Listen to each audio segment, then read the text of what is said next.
I guess I can always start off by saying loose lips sink ships. That's almost a pun anymore. I'm Phil Schneider. I worked 17 years for the United States government as a geologist and aerospace engineer as well as a structural engineer. I worked for such elusive occupations with Boris and Knudsen, Bechtel, Page and Page, Aerospatiale of France, and a host of other EG&G and a host of other Los Alamos Laboratory and these kind of things. But rather than bore you with all those statistics, I've got cooked up a real mixed bag here of different topics, and it's might be a little bit like brain overload, but I'll start from the beginning. Now, like I said, I worked 17 years, co-invented methods of shape charge blasting as well as laser rock deflagration, which means rock is literally melted or powdered by a special maser laser combination, and the residue of the rock underneath is applied as a coating, as a liquid coating, kind of like instant agate, if you could imagine a hunk of agate, which is a hard silica mineral, rock actually. But up here we have another topic. This is an area to where I worked. I worked 11 years of the 17 years at Groom Lake, S4, S2. It's in the Nellis Air Force Base area. In fact, Groom Lake is, I'll show you in the picture right here. It's right here. Groom Lake is quite the place. A lot of rumors and other kinds of things have come out of there. Of course, people have stood on the outside for years and wondered at what's been flying there. There's all kinds of things been flying. Let me give you a brief overview. Start in ancient history land here. Back in 1909, the U.S. cavalry was engaged in catching some banditos that had crossed over the Mexican border into a place called Truth and Consequences, New Mexico. And they went into a cave or a hideout and killed the so-called bandits, but what they found out they couldn't explain, and they were called horseshoe craft at that time, or horseshoe ships. There were UFOs, and they saw these, what they called demons, gray demons, little gray guys all around the place. That was in 1909. Now, in 1933, our government was actively engaged with the Europeans, mostly the French and the English, in special researches dealing with aerial phenomenon. And once again, the term flying saucer or flying disc didn't come about until much later, supposedly right around the mid-1940s. Anyway, the whole thing here is that also in 1946, I might want to add, we were engaged in atomic bomb testing and this kind of a like, and of course the area of Bikini Atoll. Some of the pictures are over here on the white board, showing with the actual language of both the U.S. Army and U.S. Navy archives.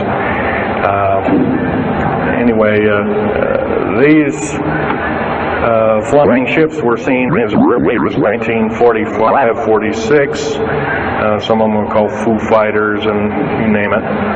that were fully known about, maybe as early as 1935 or 36 by our U.S. Navy. And there was a shallow underwater base at Bikini Island, and that was probably the one reason why a number of atomic bombs were exploded in that area rather than other areas which they could have been even more remote out in the South Pacific at Operation Crossroads. Well, anyway, this all led up to later on, about 6-8 years later, 1954, during the Eisenhower administration, led to an interesting treaty called the Greada 1954 Treaty. It was the Alien-Human Treaty. And supposedly the aliens had come in and exchanged technology, and they'd want to take an occasional human being and a few head of cows, and accurate books were supposedly to be kept and all this kind of stuff. And of course, eventually all that broke down, and aliens are notorious for being liars, even greater liars than so-called, in quote, we humans are. So alien treaties are often just not even the pieces of paper they're written on. They're just really kind of worthless. Anyway, my work as a geologist in building underground military bases, some of which are over 2 miles underground. And I think when you listen to Al tonight, if you have a chance to listen to him, he will speak of, Al's actually been on some of the high-speed monorail subway cars, if you might want to call them, that link these bases together. Some of them are capable of riding on a cushion of air about 3/4 of an inch off a rail at a better part of Mach 2. And he's actually been on one of these trains. I've only been in one of the tunnels and helped build some of the tunnels. Incidentally, I helped work on 13 deep underground military bases. Had hands-on experience. Notorious was the one in and around the Dulce, the southeastern and southwestern sides of Dulce, New Mexico, in the Los Alamos laboratory regions, where we built some hermetically sealed rooms that were very deep, going down over a mile. We also built additions onto Groom Lake and S2 and S4 complexes.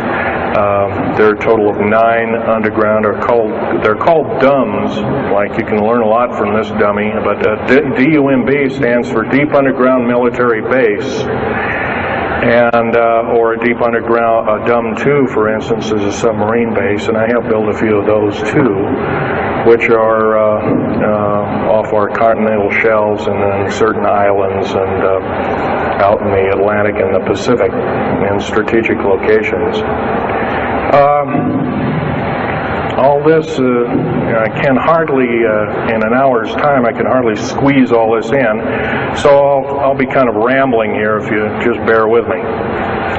The main topic of my discussion here is to link up basically what's going on with these deep underground military bases, what they're being used for, what is the present situation now being employed both by our federal government, which is slowly being phased out by the United Nations government, as well as the New World, end quote, the New World Order, which is an even higher entity, and who these higher entities are taking their orders from, and try and link up basically what's going on. A lot of us have been kept in the dark. We've been given, maybe most recently over here, photographs of an alien at Roswell. I'll just make a very brief statement about that. The photographs cannot stand up to a computer grain analysis test and therefore are retouched or faked. they're not real. The real one, the real photograph of the charred or dead alien that was, or one of the several that were autopsied, is over here, was given to me by a friend by the name of Skip Fromback of Seattle. And his father worked as one of the principal doctors. He was from Germany at the time, and worked on some of the autopsy material, from what I understand, along with other people. Anyway, you just can't believe everything, and that goes for me. You got to get out there and do your homework. Like I always say, you might don't put your spectacles on, you put your skepticals on when you listen to me. So if we can have a show of hands here, how many people have heard about Roswell, New Mexico? Very good, almost all. And how many people have heard about the black helicopters and the other kinds of flying saucers type equipments out at Groom Lake and other places? Very good. Well, this obviously is a nice enlightened audience. Most of you have probably seen what a black helicopter is, or maybe even gotten rare glimpses of an F-117A black jet, or stealth, as they're often called, or a B-2 bomber, B-1 bomber, or some of these other sophisticated aircraft that are now being touted as the new technology. Once again, where did we get this new technology? Well, obviously we've had a little hand in that. Our little alien so-called buddies, have kind of exchanged things, not without a great cost. The cost of which has been a lot of people have disappeared. Some, and I'll blow this statistic by you, there's, according to current FBI and Defense Intelligence Agency and CIA statistics, 100,000 children and 1 million adults disappear every year, and these are not kidnappings or murders or rapes or suicides or anything, totally unaccounted for. And where are these people going to? Nobody knows. Maybe one of us in this room, or somebody, has encountered such an individual and lost a loved one or a friend or something, and that's unfortunate. My best friend, Ron Lee Rummel, several years ago, got himself murdered because we dared to put out in print, at that time I was still working for the government, and so was he, we dared to put in print the so-called the Strategic Defense Initiative, or Star Wars, as part of the New World Order, and takes its actions. It was originally written as a kind of a spoof or a joke. We had one of these alien greys dressed up and had New World Order insignia on, and of course that wasn't taken very nicely, and my friend got himself murdered. It was called a suicide, but now it's been turned over to special authorities who now acknowledge it was a homicide. Other than that, I'd like to also mention something about my father. My father was a U-boat captain in Hitler's Navy, and he got captured and taken over.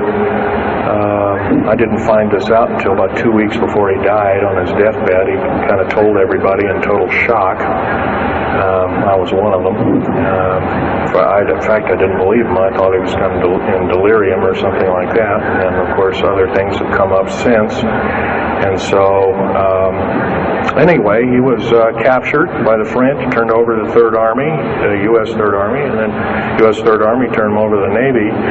And he was a master machinist. Now, that's not a journeyman. A master means they can take a block of metal and make a gun or a watch or some other fine instrument. And he was a master machinist. He later became an MD doctor and part of the aerospace medicine group of the United States Navy. Was instrumental in helping build the USS Nautilus and its first nuclear-powered predecessor, the Enterprise, the first nuclear-powered aircraft carrier, and other ships like it.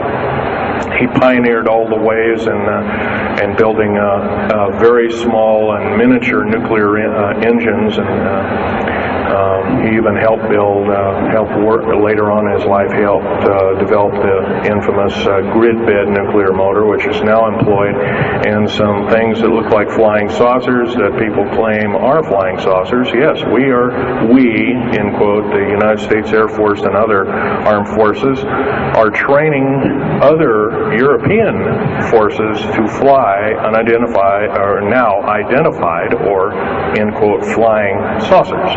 We've actually built several prototypes that are flying under names of black craft. My position as a geologist and engineer got me to see a lot of things in the world. I've been in over 70 countries. I also worked for NATO. I carried a level 3 security clearance with a rhyolite factor. Rhyolite is a hardened factor, only given out to a handful of civilians and maybe a couple of hundred military men worldwide. I thought I was doing the nation, United States, as well as the world a favor by, I thought I was kind of keeping my end up. Well, it didn't work out that way. I was to later find out that these underground bases are now being employed as strategic bases for, in case there is martial law in this country. Right now, our military professors that used to be in war colleges and the like are training people like ex-Russian KGB and Spetsnaz people right here on American soil. I've seen it with my own 2 eyes, along with other people, other geologists. By the way, I'm still a geologist, still do geological survey work. However, I don't work for the government anymore. I took my security clearance and all my government stuff and cut it up and sent it back to the, pardon my French, SOBs. When I found out that a number of these 131 deep underground military bases are being used to subvert the Constitution of these United States and its people, I says, that is enough. I can't possibly be connected. Oh, well, Mr. Schneider, you can't quit, they said. Well, I says, yes, I can. I'm an individual, I'm going to quit, and I'm walking off the job. And he says, so I got arrested and casually told, well, you got to finish a job. And so I caved into that part, and I finished 3 weeks, and then at that time, my father was dying, and I was allowed home, and I never went back for my paychecks. Don't intend to either. These people are beginning to show signs of being our utmost enemy. I'm talking about military people now engaged in training foreign troops on American soil, clearly against the Bill of Rights and the U.S. Constitution. It's why we formed a government, why our forefathers formed a government, a republic of these United States in the first place, way back 200 plus years ago.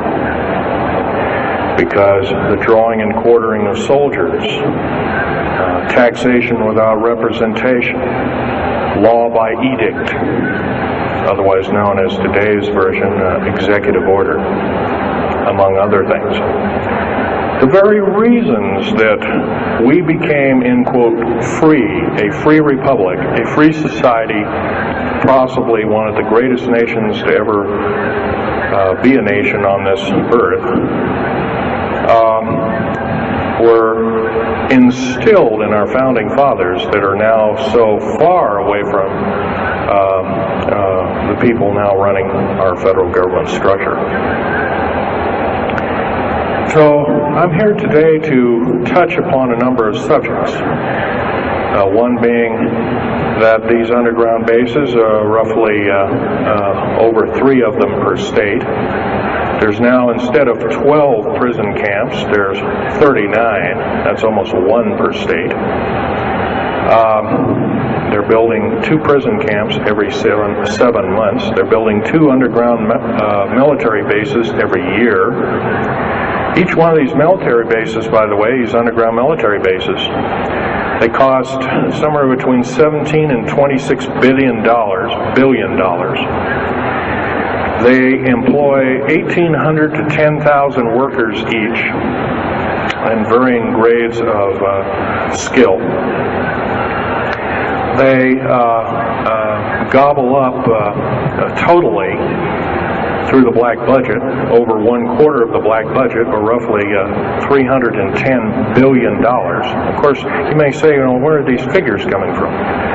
Well, the black budget, as we know it, in quote, black projects, which anything called black is significant of hidden from Congress, hidden from the American people, and very few people are even in the know about it at all. But black budget per year garners over $500 billion a year. And it's these kind of huge quantities and sums of monies are garnered through CIA drug activity, National Security Agency clandestine operations, mostly in Panama and South America. Now also engaged in Russia in bringing and refining strategic metals. By the way, you might want to ask, where's all these kind of interesting new metals coming from? Over here on the whiteboard we have the new periodic table. It's got 140 elements. Now in our high schools of today, I was in a high school about a week ago, I saw a new periodic table had 105 elements on it. Now somewhere we're not being told the truth. We're being lied to at every turn and every corner. We're considered less than morons. So the government has made itself an entity, an independent taxing body, an entity into itself, and isn't accountable to anybody. Not even the so-called New World Order. They just go ahead and do everything willy-nilly as they please. There's nobody checking. You don't have to worry about this. Occasionally there's a senator who pokes a nose in here and there, and that senator finds out either nicely or not so nicely that you don't do things like that. Now, if we're to gain a grip on our country, if we're to take our country back, we must first ask our public officials if they cannot tell us the truth, and we will impeach them, or they will be impeached, or they'll be tried as traitors. This is pretty stiff language. Already it's slowly beginning to trickle out and to occur to a number of people that this may be the only way out. Also, our founding fathers, George Washington, Patrick Henry, and a few of the other ones, came up and said that you don't want to let the beast out of the box. And they were talking about a runaway government. You don't want to allow your government to become like England at that time. And so they warned us about this very same kind of thing. First of all, the United States is not a democracy. It's not a republic anymore. It should be a republic. That's to the republic for which it stands, one nation under God. Why we can't even pray in the public schools anymore. We have to have a Supreme Court judge or group of them, plus Janet Reno and company, among other things, telling us what to do. Interpret for us as if we cannot read with our own 2 eyes and understand with our mind. This, of course, is bad policy all the way around. And I guess I don't need to blow that by your ears. Okay, on another subject, I have a number of items up here at the table. One of which here is, I can show it, is a heavy hunk of rock indeed. It has a weight of about a little bit more than a pound, 2.5 times the weight of uranium.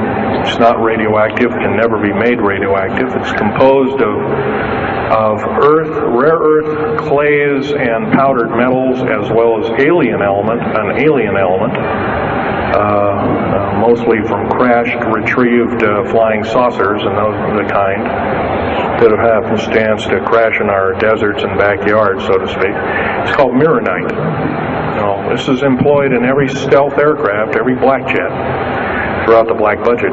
Also in the very small quantities in the skins of black helicopters.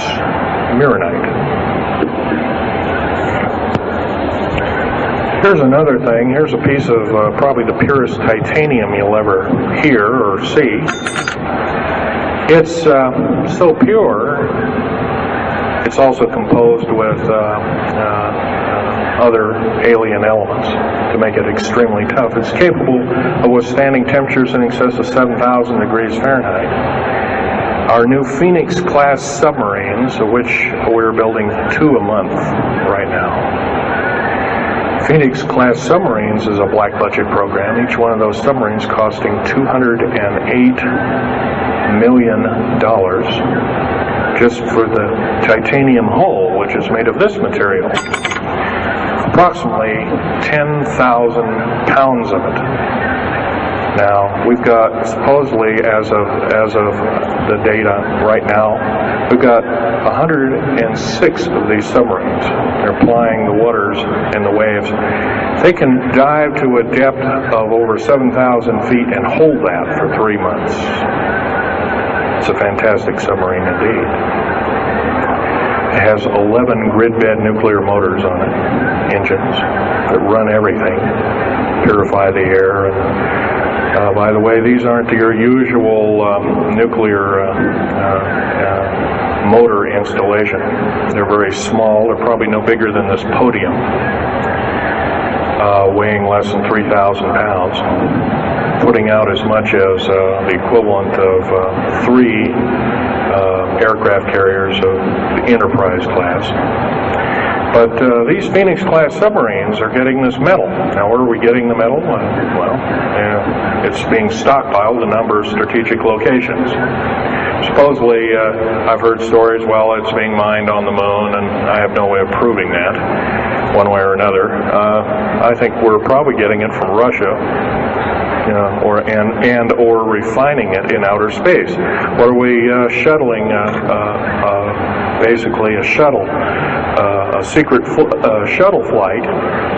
1 a week now is going up and back. What are they shuttling? Well, obviously, they've got kind of their own little laboratories up there, space station, and all this kind of stuff. Remember, what you're being told is only just a smattering of the truth. It's not the real truth. Maybe it's 5% of the truth. Maybe it's not even that. You can rest assured you're not getting much. Another strategic metal is this particular bar with some strange crystals on it, scalenohedral crystals of niobium, titanium, rhenium, copper oxide.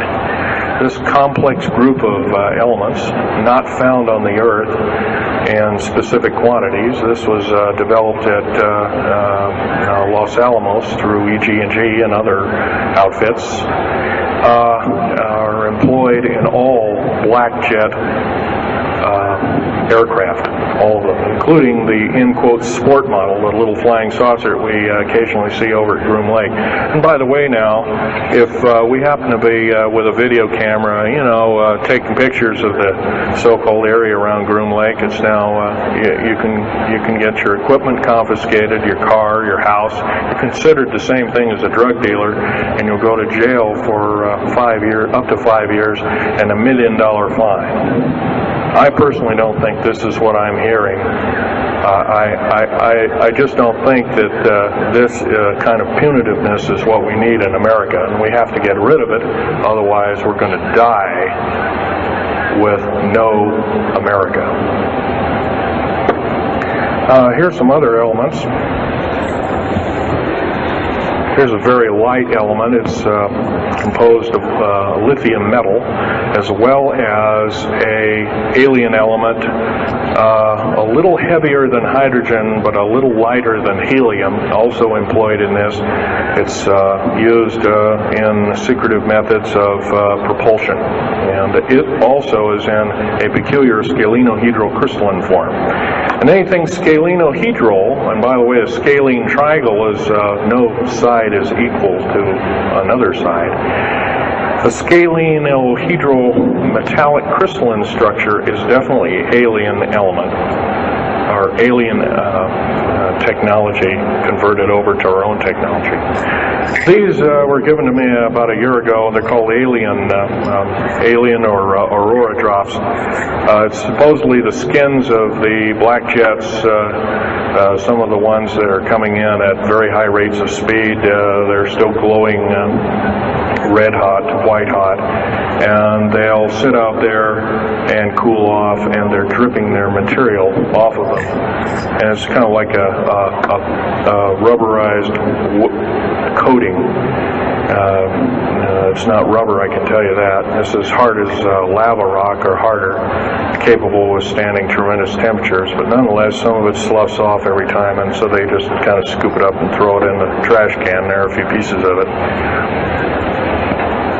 Here's one of the hardest so-called man-made rocks. Once again, it's got a number of alien counterpart. It's got an alien crystalline structure to it, very advanced. It's about 11 times harder than a diamond, about 70 times stronger than a diamond, capable of standing temperatures in excess of 10,000 degrees Fahrenheit.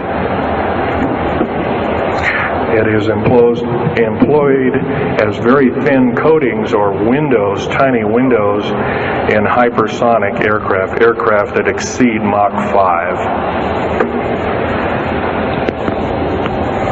Here's an interesting artifact.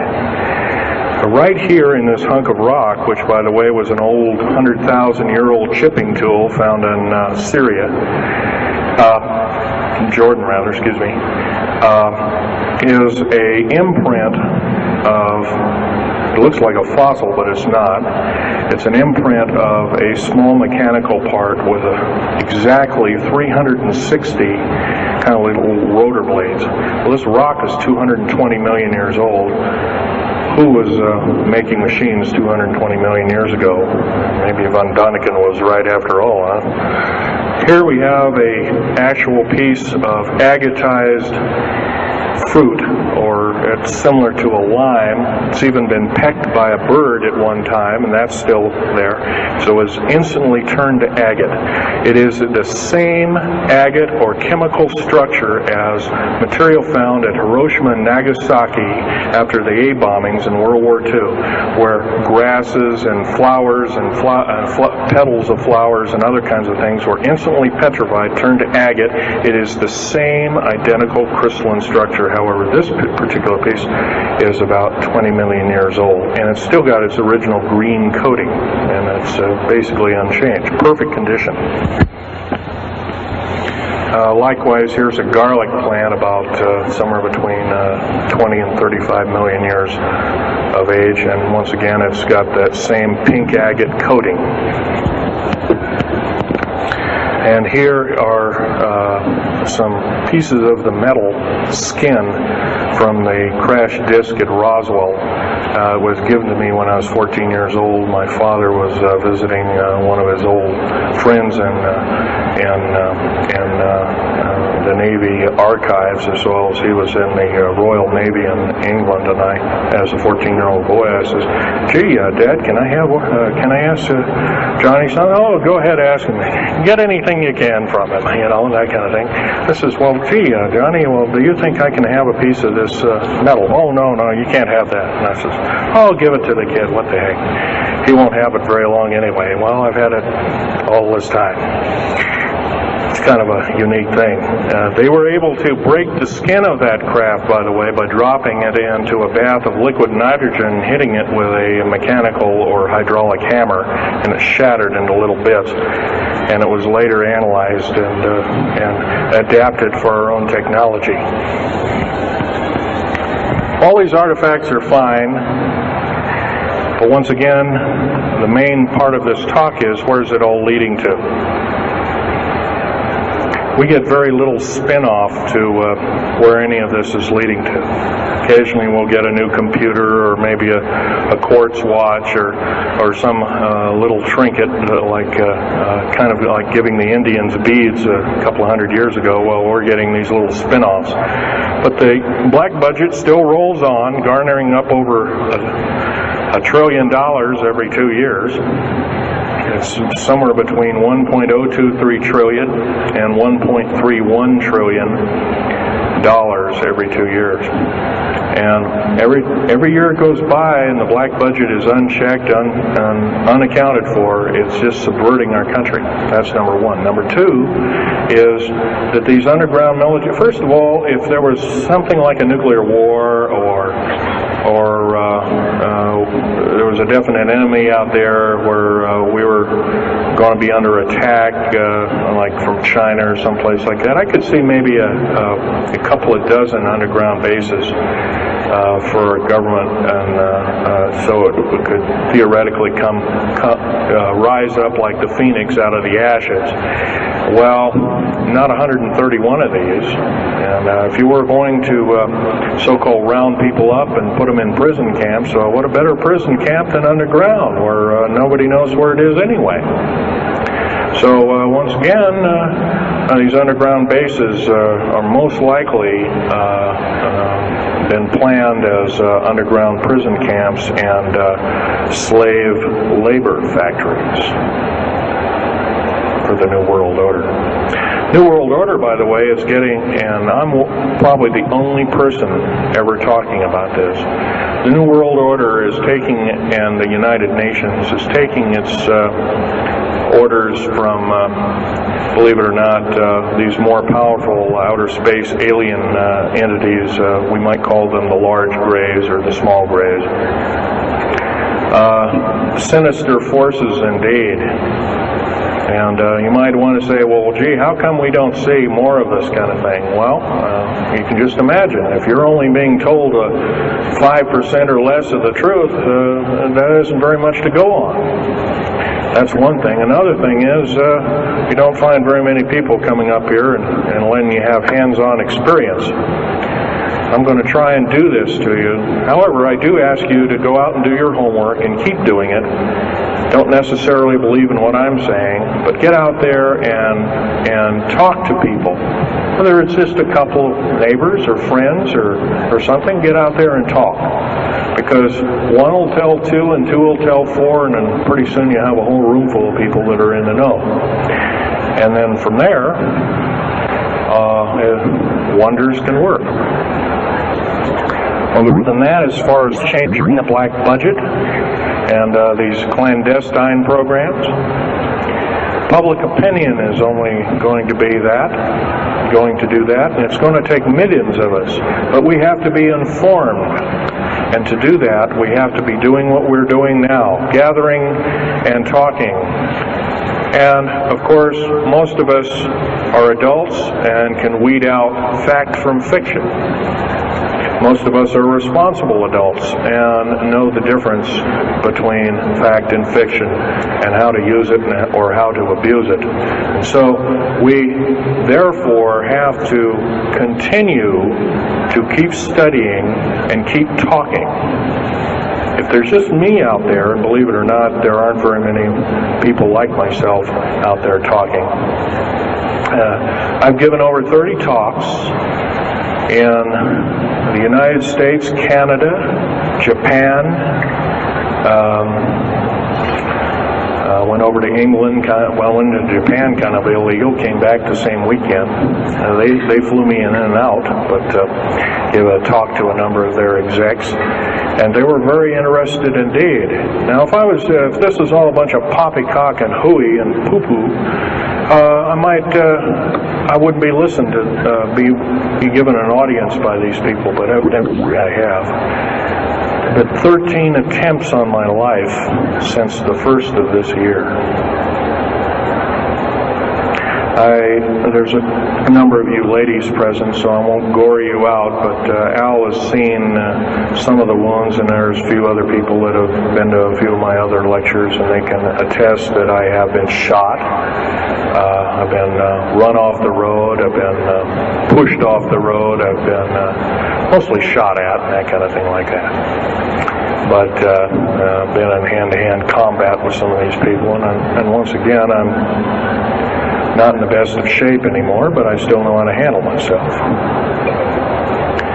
And I'm just about ready to wrap things up here, but just basically wanted to give you an overview of what's happening. And if we have any questions, we can start asking a few questions. Okay, here's a gentleman way over here. Would you please speak up loud?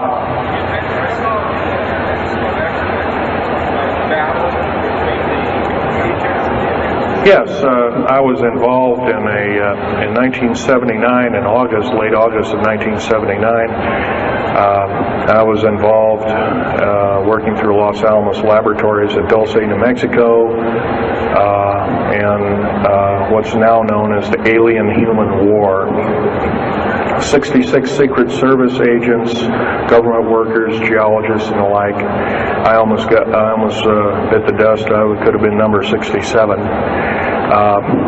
Lost their lives that day because the government lied and knew full well what was underneath. And what we'd done is, out in the desert there, we had drilled in a period of a couple of days, we drilled 4 of these holes that went down several thousand feet, and one of these holes kept bringing up dirty dust and putrefying odors and broken off machine bits and other kinds of things like that. Boring machines as well as lasers came up damaged, and of course there was a probe that was sent down, and that came up totally missing, and so people were sent down there, and I was one of the people. And when I got down there, of course, the odor was, and remember, I was in a spacesuit type environment.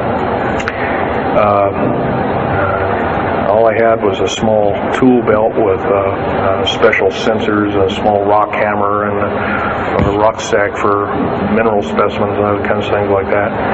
And I had my little pistol. And being an engineer, didn't have time to carry a big hunk of pistol like most of these Green Berets carry, stuff like that, black berets. I carried a little Walther PPK with a 9-shot clip. As soon as I got down this hole, standing about from me to this gentleman over here in the front row, about 10 or so feet away, 7 feet away, something like that, was one of these 7-foot-tall stinking alien guys, and I didn't waste any time. I said, I'm not fiddling with you guys, and boom, away you go. And I was one of the rare few that had been allured that this may or may not occur, and so basically was given ET training, but a lot of these other people weren't. And we were, in fact, it was asked, are there aliens in the area? And of course, the big question was no. And that was a big lie. And of course, 66 people died that day. I have a big hole in my chest. I lost my lung was literally burnt out of me. My fingers burnt off of me. My toenails burnt off of me. My skin was, I was in radiation isolation therapy for 400 plus days. My bones were vitrified or burnt. I was cooked. I managed to survive. They're telling you something about it today. But other than that, I'm the only talking survivor. There are only 2 other survivors, and they're in nursing homes up in Canada. And Canada refuses to allow the United States officials to talk to them. They're in very bad shape indeed. One of them can't talk, and the other one doesn't want to. So, they're regarded as Canadian heroes, and so they're being kept by Canada. Okay, this fellow over here. Speak up loud. Okay, are there any bases? Actually, yes, there's several. In fact, as I was coming to this talk, I was supposed to be here by plane, but there was a subsequent foul-up. Anyway, I drove all the way and did it in one day. But as I was coming over up near Cheyenne, there I noticed the military, Air Force and the Army are building a so-called new, in quote, boot camp, prison camp, right up in Cheyenne, brand new. And I was here 3 months ago. I wasn't there. So it's something brand new. In Colorado, yes, there's about 4 underground bases, one being at Denver International Air Base. I call it Air Base, Spaceport, or whatever you want to call it. Denver International Airport. No wonder your luggage gets lost. There are 8 levels underneath the airport, tarmac there, end quote, tarmac or cement mac. And so those bags could be there for a damn long time. Why, just imagine if this was instantly turned to agate 30 or more million years ago, those bags could very well be the same way. So yeah, there's a number of them.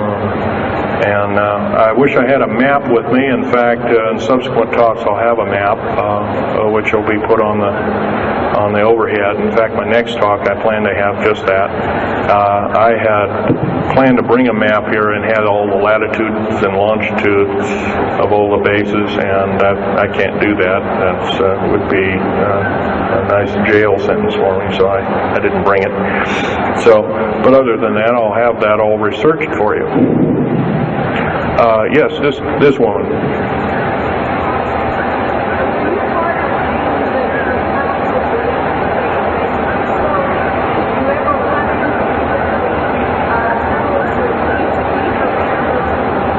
Yes, as far as there being an inner Earth, a hollow Earth or anything like this, no, I've never run into anything like that. However, Al Bielek has been on these tunnel trains at the better part of Mach 2, going from coast to coast in an hour and a half, faster than any jet plane that we got, including the SST, or thereabouts, the same rapid speed. But I helped build a lot of these tunnels, and all of the underground mountain or military bases are connected, all of them, all 131 of them. They're connected both by road, not a big freeway under there, but it's at least a 2 to a 4-lane road, rather narrow lanes, but they're there, and they're also high-speed magneto-leviton train tunnels. Yes, this lady over here. Stand up and speak up, please.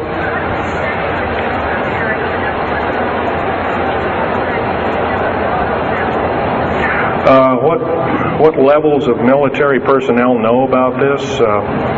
Most of the levels of military know about this, especially the higher levels,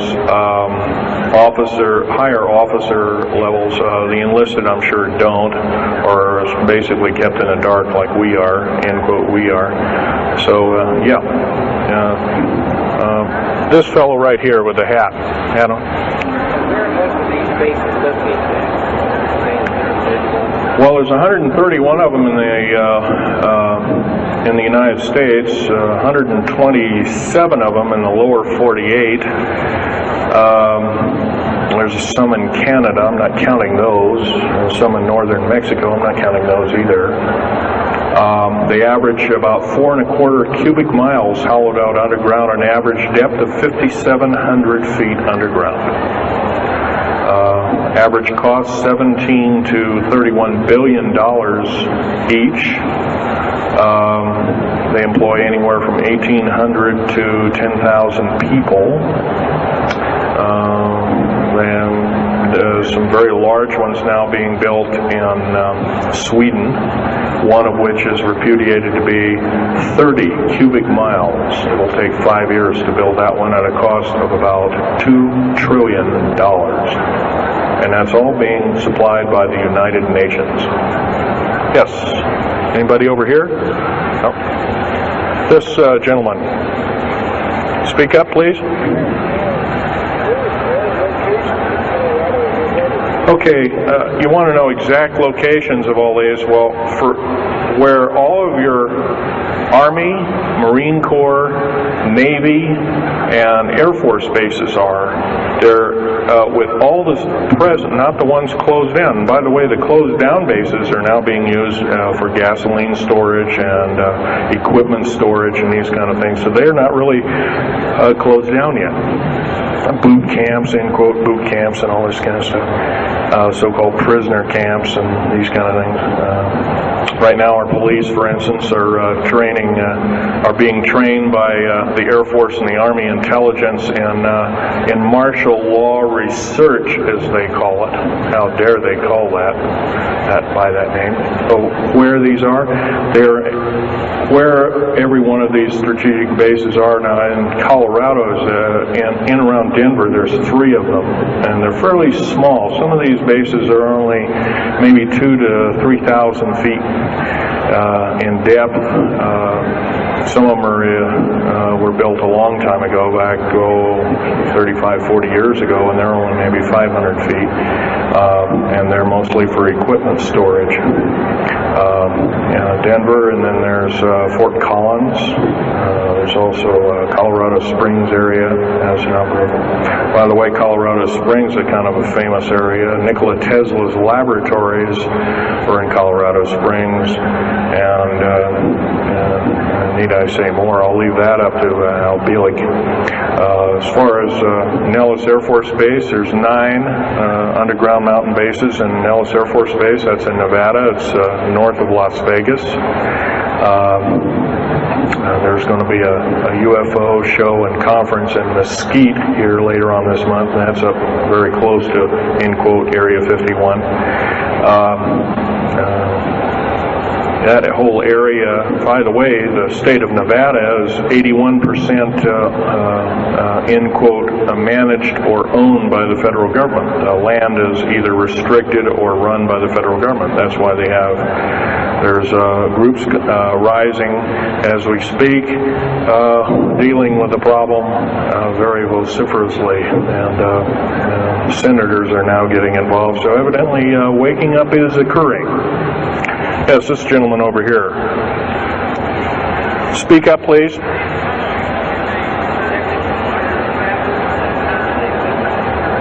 Okay.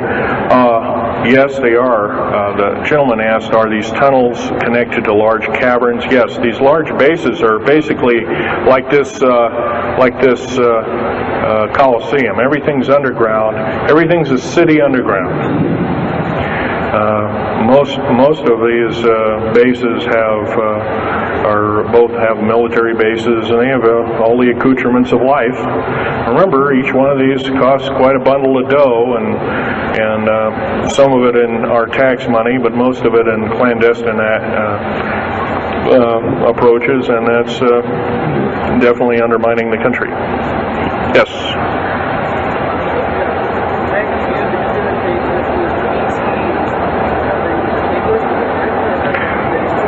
Well, some of them have a difficulty in understanding our language. It's too slow to them. If you've heard whale songs or bird chirpings at high speed, it's about what these aliens sound like audibly to us, so it's a bunch of gibberish.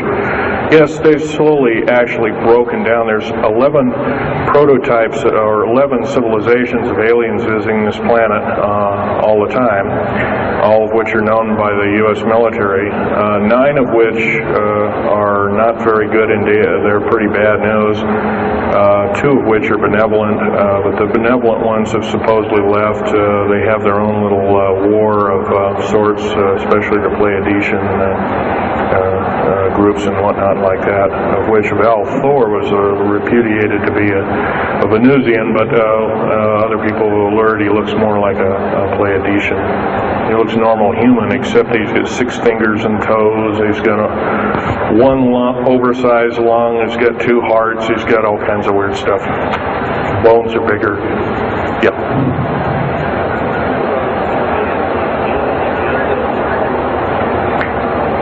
The man asked, do I tie in the alien agenda to the New World Order? Yes, sir, 100%.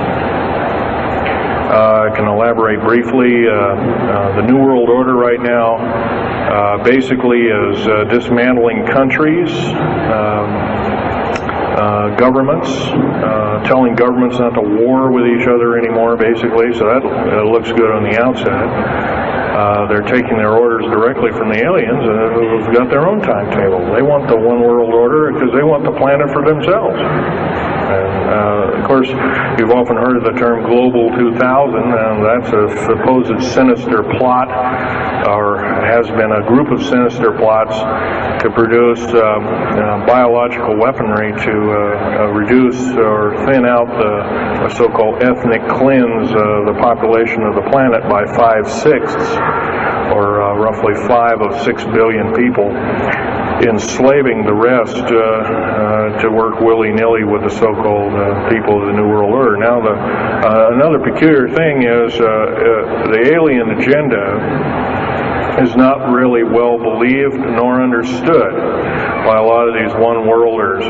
They don't believe it. They think they've been singled out for their own end of glory, and what they don't know is they're just another human being, and according to the negative or bad aliens, they're just another we're considered bags of food to them.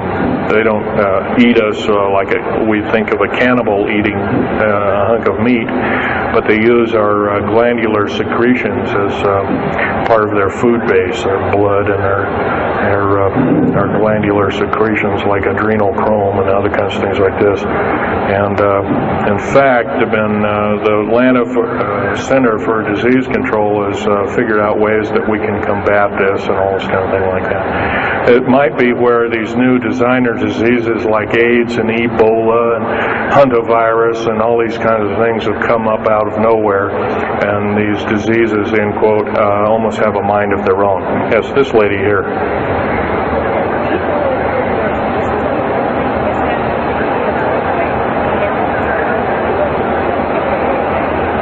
Okay, lady asked, is the tunnel building having an effect with earthquakes?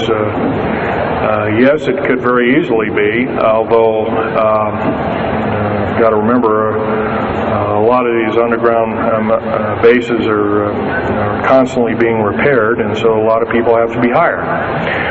As far as the U.S. government, second part of her question was, is the U.S. government modifying our weather? Yes, that's an affirmative. And we have, the U.S. government's been working with the Russians for at least since 1972 and maybe as early as 1966 on weather modification, and it's a well-known fact, and it's well employed.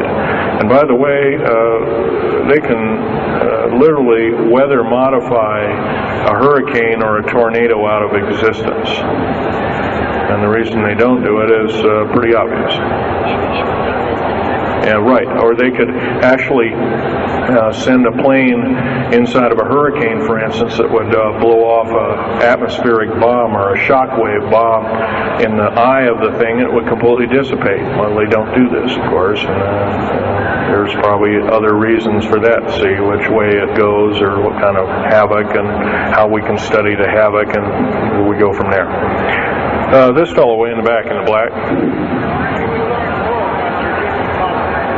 How do we learn more about our general topic? Well, there's this particular fellow, his name is Richard Souter, PhD. He wrote a book recently, Underground Bases and Tunnels, What is the Government Trying to Hide? That is one book. Then we have here's a popular science article, secret air base. The government doesn't want you to know that Groom Lake, supposedly Groom Lake doesn't exist. Well, I guess if it doesn't exist, then me talking about it, I guess I can't be arrested or anything. I'm just full of poppycock here. Well, the editor, one of the editors of Popular Science that put this article out is now in federal prison. Then there's a book that called Stealth Fighter Pilot. These books are available. I got this one at Dalton's. This one actually was sent to me by the publisher. I did some test piloting, and the only thing I test piloted was would run the aircraft back and forth on the runway, the special runways we built at Groom Lake. There's a picture of me in uniform. And I can go on. And these publications are out now, and they're available. Yes, this lady over here.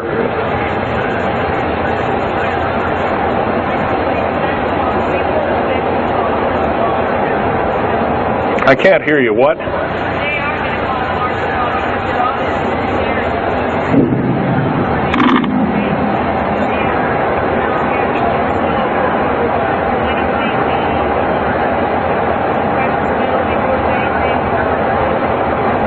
Okay. Okay, that's kind of a mixed bag question there. She asks, with martial law being called, will precious metals and all these kinds of things. First of all, hoarding anything will be outlawed. If you hoard food, have a radio, any way of communicating, stash gasoline, these kind of things, you'll just be rounded up and that'll be the end of you. Martial law is martial law. Martial law is dictatorship of the worst form, or one of the worst forms. And her other part of the question, if I got it right, was when's the alien takeover? Well, the alien takeover right now is, and probably will be for probably the next 20, maybe 30, 40 years, will be basically in the background. The idea is to get the one world beast-like government order in place, and to thin out the population of the planet. And then, of course, then all heck will break loose from then on. And whether it is, I don't often mix Bible and talk, but some people have alerted, well, this is already mentioned in the Bible, blah, blah, blah, and all this kind of stuff. Well, that may be, but all I can tell you is I've been face to face with one of these sinister characters, or a couple of them, saying the least, and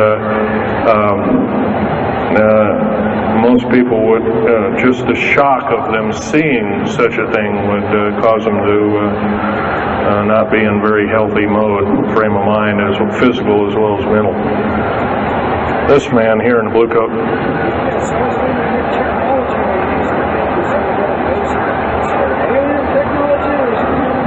Well, it's a combination.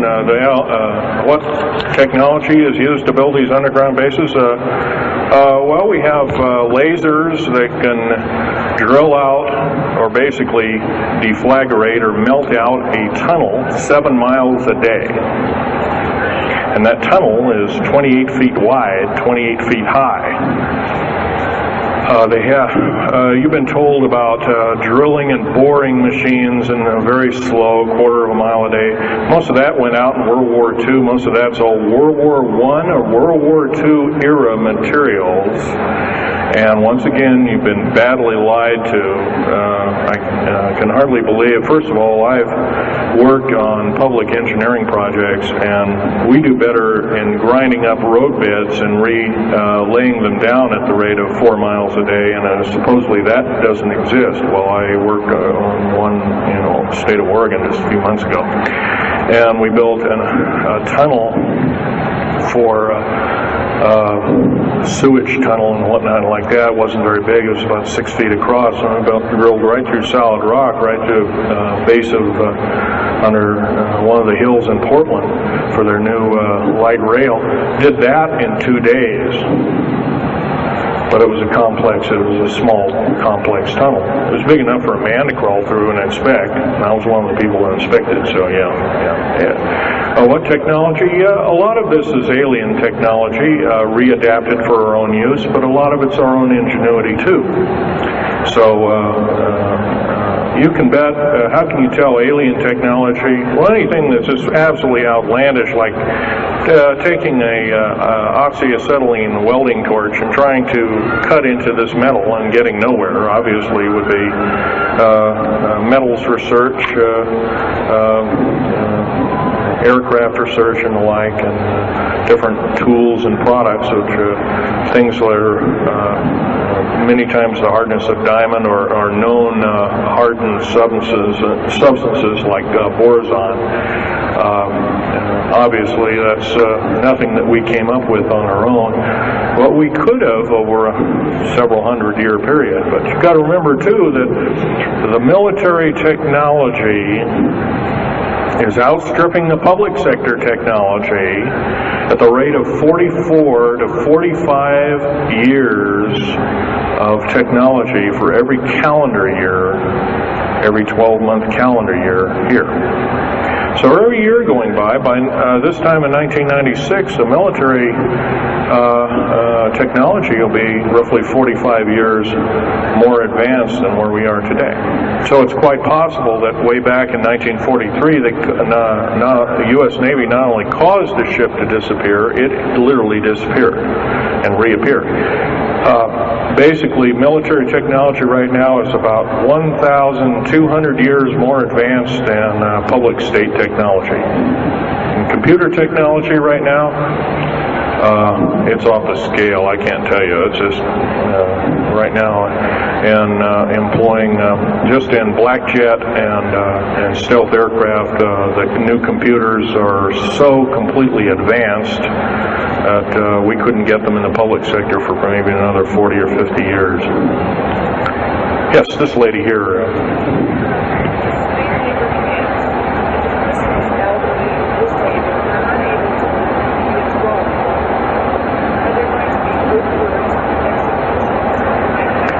Well, the lady asked with the slave labor camps, the old, the infirm, the handicapped, are they going to be executed, and will there be executions? You can bet your bottom dollar there actually will be these things. I wish I knew more, but I don't.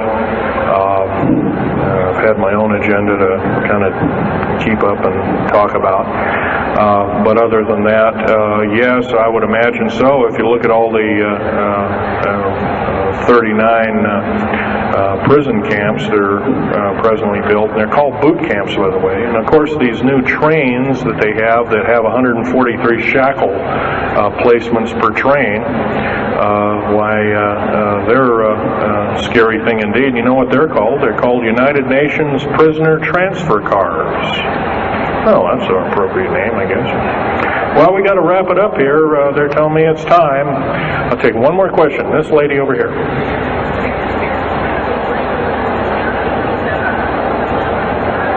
Don't brainwash you. They don't brainwash you. How do they brainwash 18,000 people that are working? Well, you sign this little piece of paper saying you work, you go to prison for the rest of your days. Or you're not going to be taking home a paycheck of about anywhere from $4,000 to $40,000 per month, depending upon your position. $40,000 a month is a lot of petunias. Okay, well, I got to wrap it up here, folks. So I'll be over in Al Bielik's booth. I think it's over in booth number 125. I can take other questions there and let you take a look at artifacts. And once again, on these artifacts, in a very few minutes, don't handle them, just look at them.